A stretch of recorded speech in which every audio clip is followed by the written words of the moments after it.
नमस्कार। विकसित भारत शिक्षा अधिष्ठान बिल 2025 की हम चर्चा सुन रहे हैं अभी हाल में ही। इस बिल को 15 दिसंबर 2025 को लोकसभा में माननीय मंत्री जी के द्वारा प्रस्तुत किया गया। रिव्यू के लिए जेपीसी ज्वाइंट पार्लियामेंट्री कमेटी में 16 दिसंबर 2025 को भेजा गया। इस बिल को विकसित भारत 2047 के विजन पे आत्मनिर्भर भारत बनने के लिए युवाओं को एजुकेशन के माध्यम से इंपावर करने के माध्यम से, होलिस्टिक एजुकेशन प्रोवाइड करने के माध्यम से विकसित भारत 2047 में एजुकेशन का एक महत्वपूर्ण योगदान होगा। उस उद्देश्य से इस बिल को लाया गया है। यहाँ पर पीडीएफ है, इस पीडीएफ के लिंक को क्लिक करेंगे इस सोर्स में prsindia.org में, तो आपका ये बिल खुल जाएगा। बिल नंबर 194 है 2025, जिसको प्रस्तुत किया गया 15 दिसंबर 2025 को।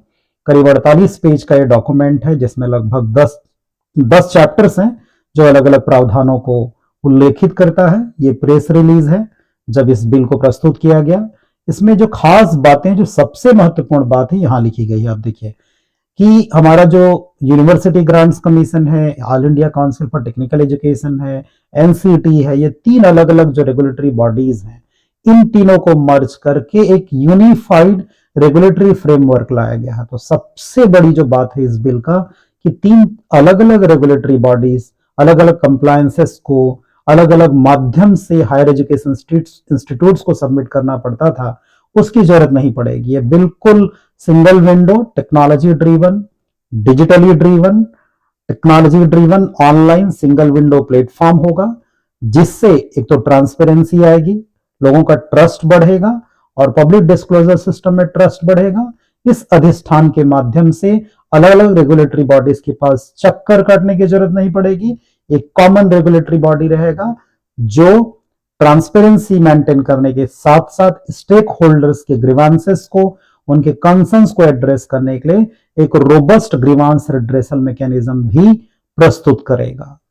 स्टूडेंट सेंट्रिक तो रहेगा ही, क्योंकि एनईपी 2020 में, एनईपी 2020 में सबसे बड़ा जो फोकस है स्टूडेंट सेंट्रिक का है, होलिस्टिक एजुकेशन है, ऑलराउंड डेवलपमेंट का है, और उसी डायरेक्शन में कि कैसे हम क्वालिटी एजुकेशन प्रोवाइड करें, कैसे एकेडमिक एक्सेलेंस प्रोवाइड करें, कैसे हमारे हायर एजुकेशन इंस्टीट्यूट्स, उच्च शिक्षण संस्थान ग्लोबल एकेडमिक स्टैंडर्ड को प्रैक्टिस करें, एनईपी 2020 के विजन को अलाइन करते हुए क्वालिटी एजुकेशन प्रोवाइड कर सके, एक्सेसिबल एजुकेशन प्रोवाइड कर सके, अफोर्डेबल एजुकेशन प्रोवाइड कर सके, और साथ ही जो ग्रॉस एनरोलमेंट रेशियो है जीईआर, उसको भी बढ़ाए। उसको बढ़ाते हुए एक्सेसिबल और अफोर्डेबल तो बनाएंगे ही, लेकिन साथ में ट्रांसपेरेंसी, ट्रस्ट बेस्ड सिस्टम के माध्यम से, सिंगल विंडो सिस्टम के माध्यम से सभी स्टेक होल्डर्स का जो ट्रस्ट है सिस्टम के प्रति वो बढ़ेगा, और उसका सीधा असर बच्चों पे फर्क पड़ेगा। बच्चों को क्वालिटी एजुकेशन का लाभ मिलेगा, और बच्चे यदि स्वावलंबी बनेंगे, बच्चों को, युवाओं को क्वालिटी एजुकेशन मिलेगा, quality education research, quality skilling opportunities मिलेगा, तो आत्मनिर्भर भारत बनने में इस बिल की महत्वपूर्ण भूमिका होगी।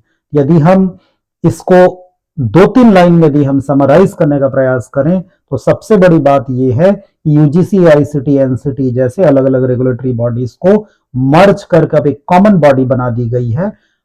निस्संदेह एक अपेक्स बॉडी होगा, एक सुप्रीम बॉडी होगा, जिसके अंदर में 3 इंडिपेंडेंट काउंसिल्स होंगे, हर एक काउंसिल के चेयरपर्सन और कुछ मेंबर्स होंगे, उसका भी उल्लेख इस बिल में किया गया है। और ये जो 3 इंडिपेंडेंट काउंसिल्स हैं, वो स्टैंडर्ड्स को, रेगुलेशंस को और एक्रेडिटेशंस को डील करेंगे।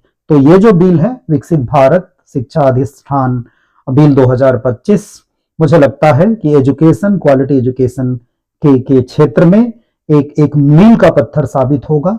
अभी फिलहाल ज्वाइंट पार्लियामेंट्री कमेटी पे है। ज्वाइंट पार्लियामेंट्री कमेटी से रिव्यू कमेंट्स आने के बाद फिर से संसद में प्रस्तुत की जाएगी। संसद के लोकसभा और राज्यसभा दोनों में पास होने के बाद महामहिम राष्ट्रपति महोदया के सिग्नेचर के बाद ये जो बिल है वो एक्ट के रूप में परिवर्तित हो जाएगी, और इस एक्ट का जो लाभ है वो विकसित भारत 2047 में भारत को विकसित भारत बनने में, लोगों को आत्मनिर्भर बनाने में, लोगों को स्वावलंबी बनाने में, लोगों को empowered, skilled, future ready workforce बनाने में, एजुकेशन के माध्यम से होलिस्टिक डेवलपमेंट प्रदान करने में, और एनईपी 2020 के जो विजन में लिखा गया है कि हम आत्मनिर्भर भारत कैसे बने और विकसित भारत 2047 में एजुकेशन का महत्वपूर्ण योगदान कैसे हो, उन सबका जो उत्तर है इस बिल में निहित है। और जब एक्ट आ जाएगा तो आत्मनिर्भर भारत बनने में, एजुकेशन की महत्वपूर्ण भूमिका को निभाने में हायर एजुकेशन इंस्टीट्यूट्स को बहुत ही सुविधा प्राप्त होगी। धन्यवाद।